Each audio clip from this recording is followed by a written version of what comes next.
Alappuzha hybrid കഞ്ചാവ് കേസിലെ ഒന്നാം പ്രതി തസ്ലീമയുമായുള്ളത് റിയൽ മീറ്റ് ഇടപാടാണെന്ന് മോഡൽ സൗമ്യ. തസ്ലീമയെ അറിയാമെന്നും ലൈംഗിക ഇടപാടുകൾ നടത്തുന്നതിനുള്ള കമ്മീഷനാണ് തസ്ലീമ നൽകുന്നതെന്നും സൗമ്യ മൊഴി നൽകി. റിയൽ മീറ്റ് എന്നാണ് ഇത്തരം ഇടപാടുകളെ വിശേഷിപ്പിക്കുന്നതെന്നും സൗമ്യയുടെ മൊഴിയിലുണ്ട്.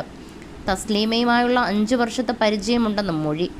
നടന്മാരായ ഷൈൻ ടോം, ശ്രീനാഥ് ബാസി എന്നിവർ സുഹൃത്തുക്കളാണ്. ലഹരി ഇടപാടിൽ ബന്ധമില്ലെന്നും സൗമ്യ പറഞ്ഞു. തസ്ലീമ സുഹൃത്താണെന്നും എന്തിനാണ് വിളിപ്പിച്ചതെന്ന് അറിയില്ലെന്നും സൗമ്യ ചോദ്യം ചെയ്യലിനെത്തിയപ്പോൾ പറഞ്ഞിരുന്നു.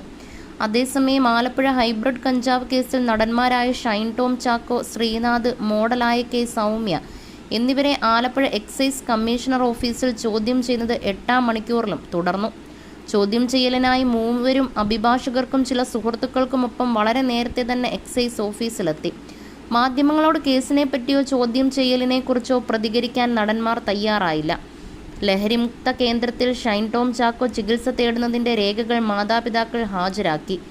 നാളെ ബിഗ് ബോസ് റിയാലിറ്റി ഷോ താരം സിനിമാ നിർമ്മാതാവിൻ്റെ സഹായി ജോഷി എന്നിവരെയും ചോദ്യം ചെയ്യും. എല്ലാ കാര്യങ്ങളും ചോദിച്ചറിയുമെന്നും എല്ലാ വിവരങ്ങളും ശേഖരിച്ച ശേഷമേ വിട്ടയക്കൂ എന്നും അന്വേഷണ സംഘത്തലവനായ excise assistant commissioner S Ashok Kumar പറഞ്ഞു. ആലപ്പുഴയിലെ ഹൈബ്രിഡ് കഞ്ചാവുമായി പിടിയിലായ തസ്ലീമ ഇവരുമായി നടത്തിയ വാട്സപ്പ് ചാറ്റുകളും സാമ്പത്തിക ഇടപാടുകളുടെ രേഖകളും അന്വേഷണ സംഘത്തിന് ലഭിച്ചിരുന്നു.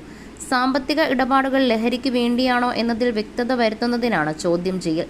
പ്രത്യേക ചോദ്യാവലി തയ്യാറാക്കിയാണ് ചോദ്യം ചെയ്യുന്നത്.